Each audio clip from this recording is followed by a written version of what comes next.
There's a way. Alice's body ached from sitting so still in one place. He felt like a swarm of bees was trapped inside his head. The odds had been going each which way. Will Blair was planning to kill Aaron, but not only kill him, but actually become the likeness of Aaron using his theoretical spells so no one in Quill would know the difference. How on earth was Alex going to save his brother? He just had to get out of there. Hours passed, with both Will and Samet working on different parts of the door frame. Finally, Samet stretched, groaned, and said, "Can we just call it a night? We're not going to finish." "I'm almost done, see? See how the top of the frame is rising off the table a bit? We just need to get the rest of it perfect. It took us all night just to get that part done. I'm finished with this. Find this for today. I'm going to bed." "Fine, go," Will said. "If you say anything about my plan, I'll kill you. I'm not even joking." Okay, Salmon said, his voice surrounded by hollow. "Relax, I'm with you." Will stabbed his pencil into the pencil and ripped the tiny holes in it. "Blast it!" he roared. "This is so frustrating." He stood up and ran his finger through the hair, began pacing around the table. Alex froze, though he was pretty sure he no longer had control over his cramped lower half. "All right," said Will, still panting but calming down. "All right, tomorrow we're finishing it." "Tomorrow, good," Simon said. He glared in the direction of Alex, but Alex could no longer see them. They rolled the drawing and packed up their art supplies. "Back here tomorrow after lunch. You can skip training." "But look, Sammy, don't be an idiot. We need to get this done before the old geezer finds out. You're making it really clear why you don't belong in the military. It's all your blubbering." "Shut it," muttered Samid. "What? Nothing. Sheesh," Samid bummed in silence. He slammed his chair into the library table and walked out without waiting for Will. A moment later, Will followed, sniggering to himself. Alex sat for 5 more agonizing minutes and slowly rose to his feet, feeling the blood rushing to his legs as they prickled miserably. "Thank you," he said quietly to the statue. The top face opened its eyes and stared at Alex, then it nodded and went back to sleep. When he could walk without tripping, Alex grabbed his drawing and hurried down the stairwell, avoiding the tube.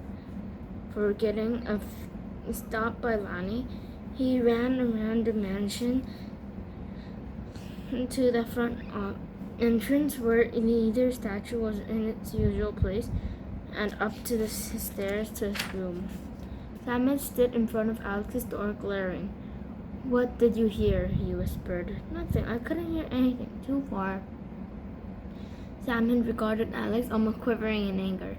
"You're lucky I didn't tell Will." Alex nodded widely. I know. Thank you. You really saved me. Thank you." Samet seemed to relax a bit. "Nothing's going on?" he said. Right, Alex said. "I mean, what are we talking about?" He gave an anxious laugh. Samet rolled his eyes and turned away, walked to his room, and disappeared inside.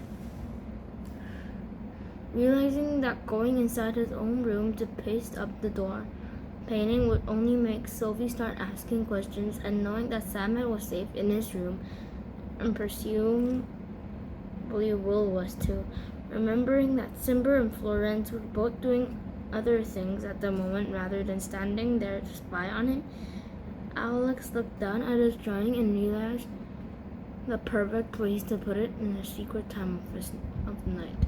He bit his lip, checked over the vest for shadow clips, and walked nonchalantly down the boys' hallway, leaned over the balcony, still no statues below, and slipped down the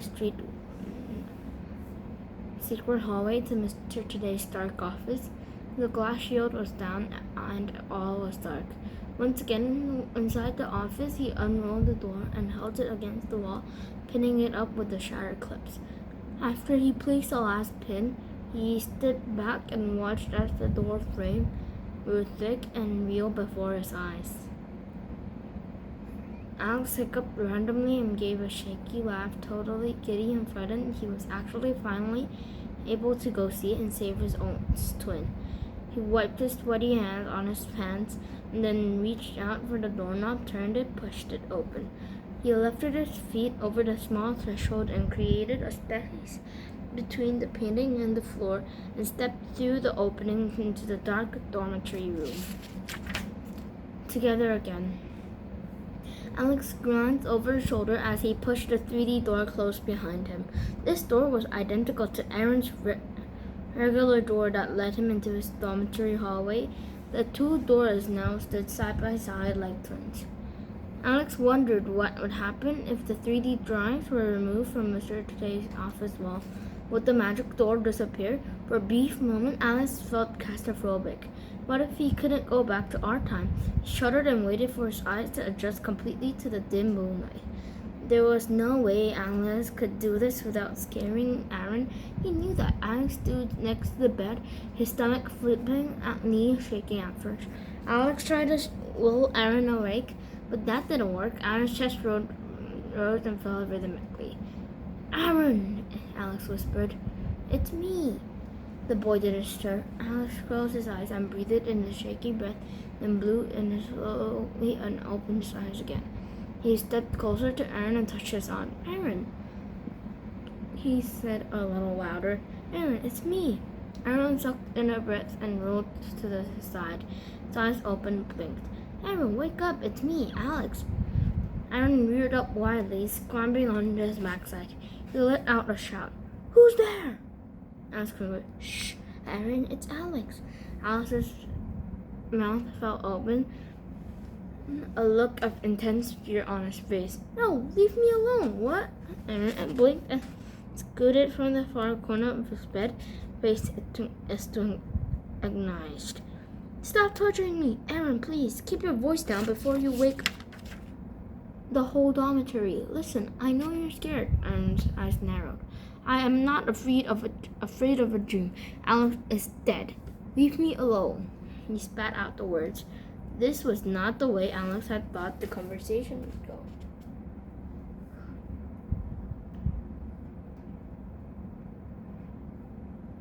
He hadn't known what to expect. But whatever it wasn't this. And Alex sighed. He looked around the room in his eyes having adjusted now, and found a little lamp. He lit it and low light filled the room. "I am not dead. I came back to rescue you."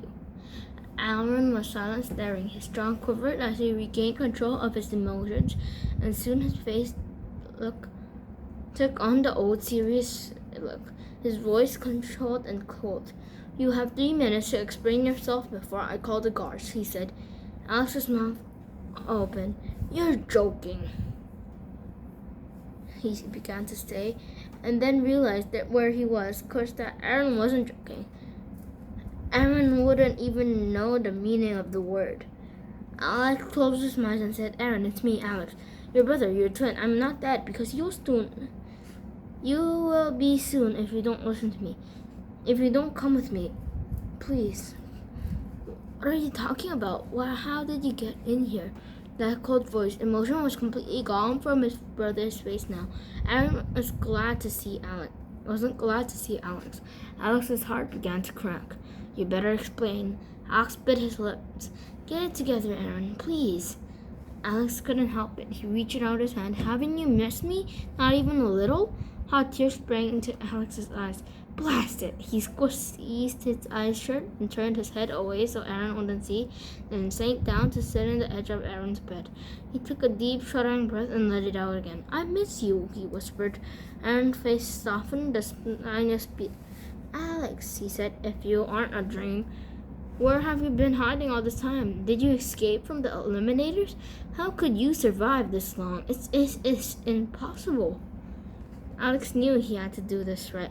It was his only chance. He turned towards his brother when he had compromised himself, and he spoke eventually, like he had done when he lived in Quill. "If I tell you, you must promise you won't tell anyone." Aaron's eyes narrowed. He was quiet for a moment. All right.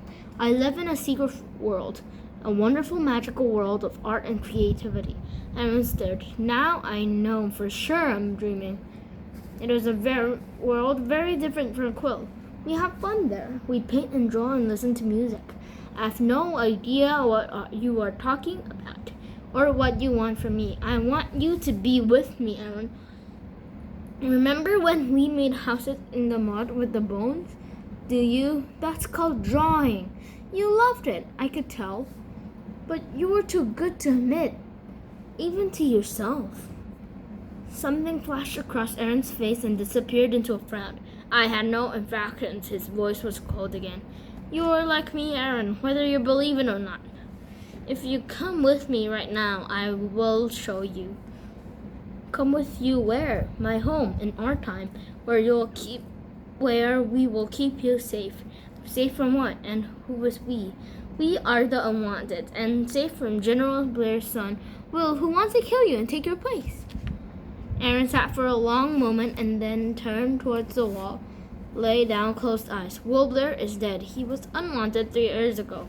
Aaron, stop torturing me. I'm not allowed to be having all these dreams. I'm not the one who killed you. It is not my fault you couldn't follow the law. Now go away and never come back. Aaron, don't be an idiot. I'm not a dream, see? Alex hauled off and punched Aaron in the shoulder. Great cat, said Aaron. What did you do that for? To prove that I am real and alive and sitting here. Why do you keep thinking I am a dream? Have you been having the dream too? The one we have been together and then I show you magic? No, Aaron said too quickly. I have forgotten all about you. You are dead. We don't remember the dead. Alex stared into Aaron's eyes. I am not dead, and I am happy for the first time in my life. You have no idea how happy you can be if you just come with me. I don't want to be happy. Happy causes infractions. I want to be intelligent and strong. And I am. I am wanted, Assistant Secretary to the High Priestess Time. Now get off my bed, unwanted. In our time, there are no laws like in Quill. No infractions, and there everybody has skill and talent. Everyone, you would too. Alex felt tears coming back again, and this time he cried openly, showing off his tears as fast as they fell. Quill is an evil place, Aaron. High Priestess Time and the governors are telling you lies. And soon you will be killed, and I'll be so sad. Alex leaned over and hugged his brother's stiff body. I know you won't understand yet, but I'm already so sad for you. He scooped up. Will Blair is coming. He'll enter Quill and kill you. The only warning you have is mine. Please, Aaron, come with me. Aaron sat up and shook his head. No, now go. Finally dejected, Alex convinced himself he would get nowhere with Aaron, so he turned to leave. Aaron got out and then stood. Why should I believe you? He asked, his voice dull and even. And where did that extra door come from? He muttered, rubbing his eyes now. Alex turned back to face his brother, memories flooding back to his mind. The tears poured freely down his face now, but he was not ashamed. He was proud to live in a world where people could express their feelings. Why should you believe me? He repeated. Why should you believe me? Alex's voice turned raspy. You should be the one to ask that for you. After all, you've reported Sabbath, didn't you? Aaron's eyes flickered. Alex watched Aaron quickly, and for the first time in his life, he saw the depth of chilling hardness in Aaron's eyes. Alex broke into cool sweats as new thought realization surfaced. He whispered, You reported me, too. It was not a question, and for Alex, there were no questions anymore. He stared at his brother, forcing Aaron to hold his gaze and look away. Aaron's eyes filled with comment. Now get out of my sight, you filthy, useless, unwanted. Spat out the words like icicles. I did my duty, you failed. I hope no blame for anyone else's failures, not yours. Not Samus, not the ranger girl, and especially not the general's son. You are all deserving of your horrible fate. There was a terrible pause. the identical twins standing face to face in the tiny dormitory room. Aaron's jaw squared harshly, his nostril flared, and his dark eyes as lifeless as marbles, while his mirror image absorbed the insults, his deep chocolate eyes climbing from anger to hurt to pity. Alex spoke quietly. "You're about right about one thing. We are all deserving, thank you," he said. "You did us all a great favor." And with that, Alex turned to the magical door and stumbled blindly through it into the brightly lit office of Mr. Today before shuddering angry sobs blow close, and then large warm arms enveloped him, the arms of the mage himself, who held Alex tightly and let him sniffle the robe and back, saying, "There, there," until Alex could stop sobbing until enough to speak. He looked at Mr. Today, all of the secret of the past several months dancing around him, and he knew that there were no lies to make this mess. "I'm sorry, sir," Alex whispered. Mr. Today nodded. "I know, my boy, I know. Let's hear everything about it right now, all right?" He patted a chair and urged Alex to sit, and then he moved behind the desk as well, and sat as well. They stayed for a moment in complete silence, and then the 3D door cracked open again, and a disfigured, dark-haired boy with round eyes and saucers peered into Mr. Today's office. The visitor. Mr. Today and Alex looked up and the noise. "Good evening," Mr. Today said, standing up rather abruptly. He flicked his wrist, and the blackboards on the wall behind him went dead. "Do come in, care for tea?" Aaron nearly turned around and slammed the door, but he hesitated, looking from his brother to the stranger with him. "Who are you?" he asked in a different voice. "I'm commonly known to the people of Quill as the Death Farmer," Mr. Today said. "This is my office, please." He urged again. "Come in." "Yes," echoed Alex in a hollow voice. "Come in, Aaron. No one will harm you." "Why should I trust you?" Aaron's eyes were stilts. Alex looked away, his own eyes burned. "After all I've done for you, you still will not trust me?" He shook his head. "I'll get the tea. Mind you, don't have it sent up through that tube," Mr. Today said lightly. "There's a kettle on the stove in the kitchen." Alex nodded and walked across the hallway to the small kitchen. He glanced at the tube in the corner of the room, but stayed well away from it. By the time he returned to Mr. Today's office with a tray, Aaron had stepped into the office, but he kept the door ajar from his hand to the frame. He looked like he'd seen a ghost, and that's exactly how he felt too. Mr. Today invited him to sit, but Aaron shook his head. "Well then," Mr. Today said, taking over the conversation, for which Alex was very grateful. "I expect you want to know what this world is all about. The door onto which you are hanging for dear life is magical. And if the world in this world you have entered..." As you can see, Mr. Today,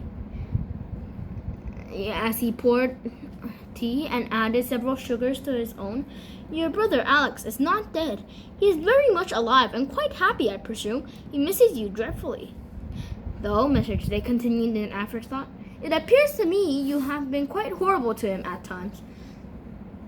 But we'll reserve judgment, won't we, Alex?" "Of course," Alex said softly.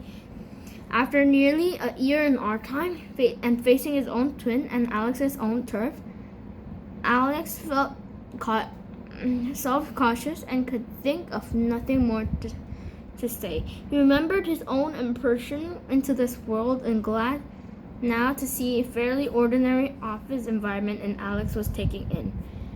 Perhaps this would help Alan ease into more slowly. Aaron glanced suspiciously from Mr. Today to Alex and back to Mr. Today again. "What do you want from me?" Mr. Today cackled. "Good heavens, we want nothing from that you have, Aaron. But I suppose we could offer you sanctity, so to speak, a new life if you want," Alex said, "and safety from real Blair, who wants to kill you." He glanced at Mr. Today, who raised an eyebrow at Alex. "It's true, Mr. Today. I heard him talking. Alex hesitated and went on. He and Sam hid. They're making a door too, like I did, and they almost got it done. Will is going to use magic to look like Aaron and then kill Aaron and then dispose him so no one knows what happened. And then he's going to take over Aaron's place. Though I'm not sure Sam had knew all that before today, he said. Mr. Today listened with interest and concern and then looked back at Aaron and shrugged. Sounds horrifying. I'd listen to your brother if I were you, he said. Additionally, I worry about you getting uncomfortable standing there by the door forever. You won't be able to see the grounds that way. Plus, Will Blair will find you easily enough if we leave the door up. Aaron shook his head. I can't even understand what you're saying. Alex, in dire situation, could not hide the small smile that tugged in the corner of his mouth. I know how you feel, Aaron. None of us could understand a thing until we saw it for ourselves. None of you could, Aaron asked. How many are you there? Alex glanced at Mr. Today, wondering how much information we should give to Aaron. Mr. Today nodded and smiled. I'm not fond of secrets. You may tell him everything you wish to, Alex. Alex took a deep breath. I don't know where to start, he sighed and looked at his brother in the eyes, searching for anything but the cold hardness he filled with only moments. We are the Unwanteds, he began. Hundreds of us. This magical world is called our time. And the Wanted could hardly believe his eyes or ears. Every moment he stood there, he felt more and more overwhelmed. This office was far more beautiful than the High Priestess Steins. Everything looked shiny and new. Magic, spells, and art, and all sorts of other words Aaron had never heard before. His brother certainly seemed to convince about the Will Blair character, and the old man seemed to believe him, but Aaron wasn't still buying it. Still, he wondered if all this could be true.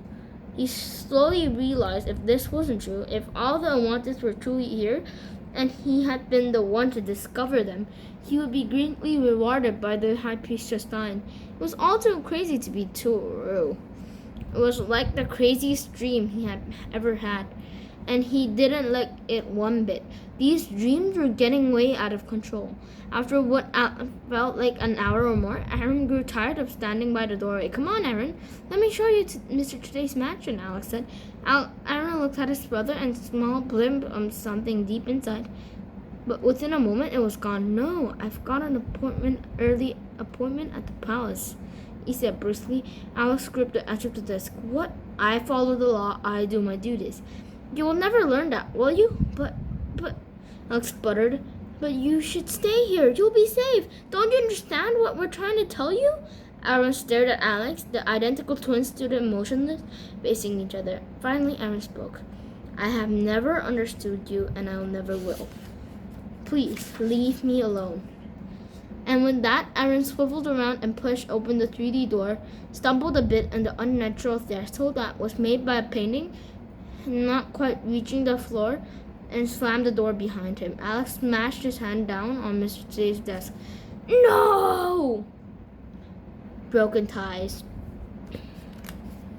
I'm sorry, sir. I made such a mess of everything, Alex said as he dropped into a chair. Mr. Today snapped his wrist again, and the scenes reappeared of the blackbirds behind his desk. They watched Aaron shake his head and flip the light out of the blackboard that showed his room. The old man sat behind the desk and pressed a finger into his lips, looking disappointed, perhaps angry, but saying nothing if you were waiting to hear more. I mean, that was I thinking. I ruined everything. I look of pure annoyance washed over Alex's face as he realized the extent of trouble he had created. Oh, he groaned. I should have talked to you or Miss Oxbow or someone, but I was so sure I could convince him to come. And that would be that, you know. Quill would wonder where he went. But they never guessed. I just found out tonight what Will was planning to do. And I went a little crazy. I beat into Aaron, and then I didn't think it went through. I mean, he's so close, Mr. Today, real close. He rubbed his temples and let his head sink back in the chair. And I know I should have done it. I just was so sure. I mean, we're twins. I know him. Or at least I thought I did. I really thought I had him there. For a split second there was just a flicker of something. He wanted to believe me. But back where I was in his room, he said, Alex relied on the entire conversation, staring at from the beginning. Mr. Today just listened for Alex to finish. The look on his face changed as the story came out. And you know what? Alex says, he's right. He did do it to Quill, and I failed. And now I feel my duty for you. Alex thumped back in his chair, miserable. They sat in silence for a moment. Are you finished? Mr. Today said kindly. I don't wish to interrupt until you've got it all out. Every little nasty bit. Alex looked up. He reported me. It was him. Way back when we were 9. He was already turning people in back. Not just me. Megan, Samhead, and Will Blair too. I never knew anything could hurt like this. Mr. Today nodded. I know you weren't the only ones. He turned into a great deal more than that. He did. Every year before the purge, I met with Justine and go over the reports. Aaron had sit on palace for some time now. Alex shook his head sadly. All this time, he said, I had no idea. Why didn't you tell me? Because it was hurtful. And you wouldn't have believed me. I guess you needed to see it for yourself, Mr. Today sighed. And once again, I saw the door figured out and what had happened to. I hope you might have been able to change his mind at last. Then his face brightened a little. I'm glad to have you here, though. Aren't you just glad to be here? Yes, Alex said. But it just kills me. How could he be so horrible? How could he be so evil without knowing it? He was in my closet. The closet.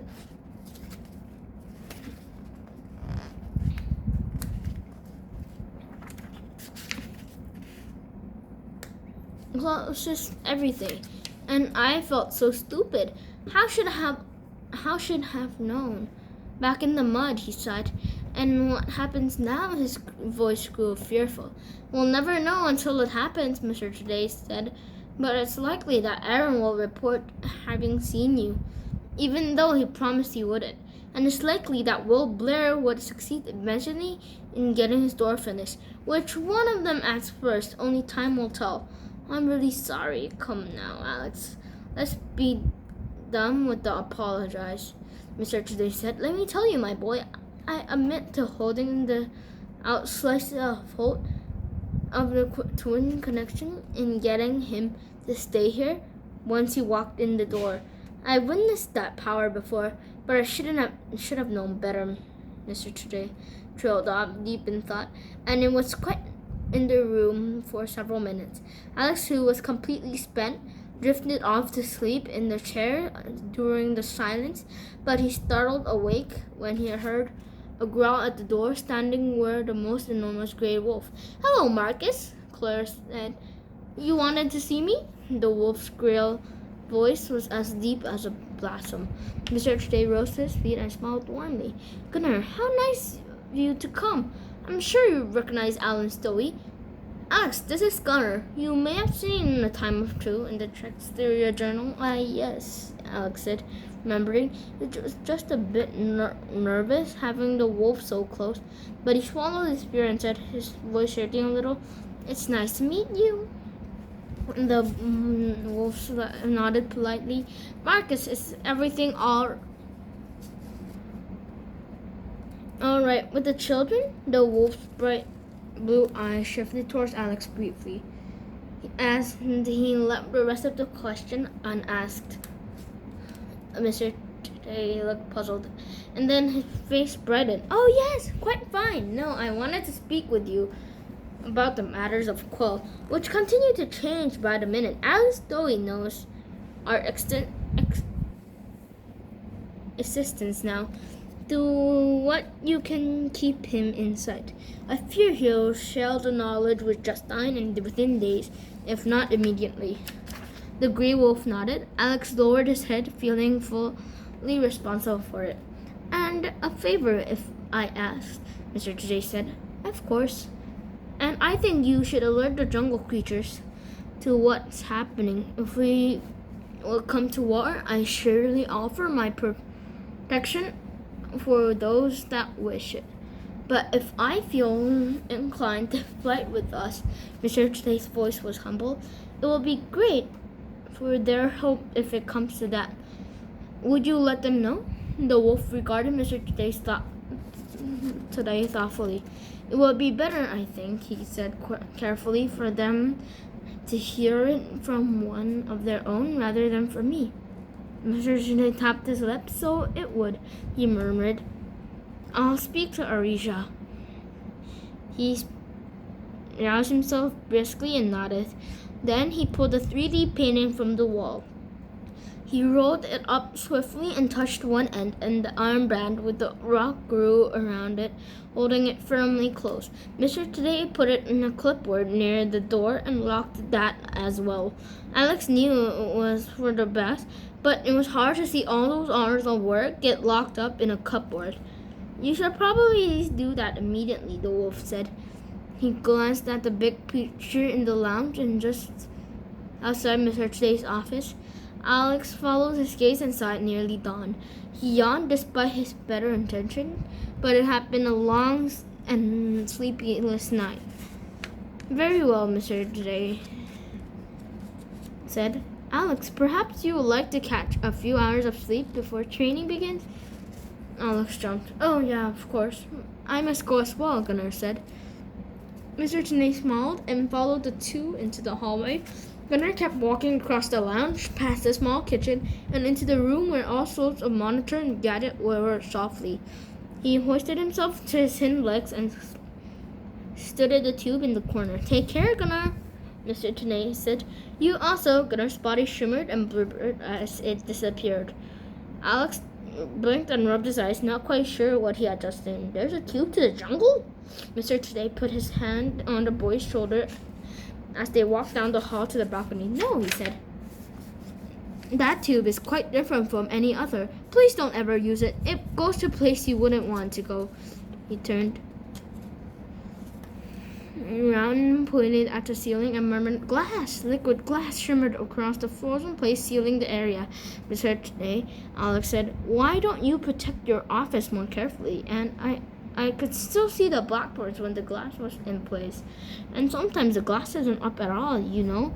I know, I'm growing forgetful, the mage sighed. Alex, I have nothing to hide. I'm the same as anyone else here. I hold few secrets, and those that need protecting are personal, and I just keep them inside me, where no one can get to them, just like everyone does. He chuckled softly. I hesitate to put them up the glass sealed at all. My most trusted friends overruled me. The glass isn't there to protect my office. It's there to protect my most creative students like you and others who are able to see this hallway and to give me a little peace and quiet. My sleeping headquarters are connected to my office, you know. That's how I heard you when you went through the magical door. Alex's eyes widened. He shook his head, amazed, puzzled, not as sure what all to say. And since he was sleep-deprived after the emotional, eventful night, his thoughts were completely jumbled. They stepped out of the balcony, and Alex turned to go down the boys' hallway to his room. I have so many questions, Mr. Today smiled warmly. I have answers, but for now, he said, you and I better off getting some sleep. Alex nodded and stumbled down the hall into his room. Hey, Sylvie, you all covered on you? He grumbled. Wake me in time for breakfast. Sylvie surfaced and glared. You look like a crud. Your mom looks like a crud. Sylvie gleaming nostril flared. He melted back into the blackboard without another word. This is the end of this video. Bye!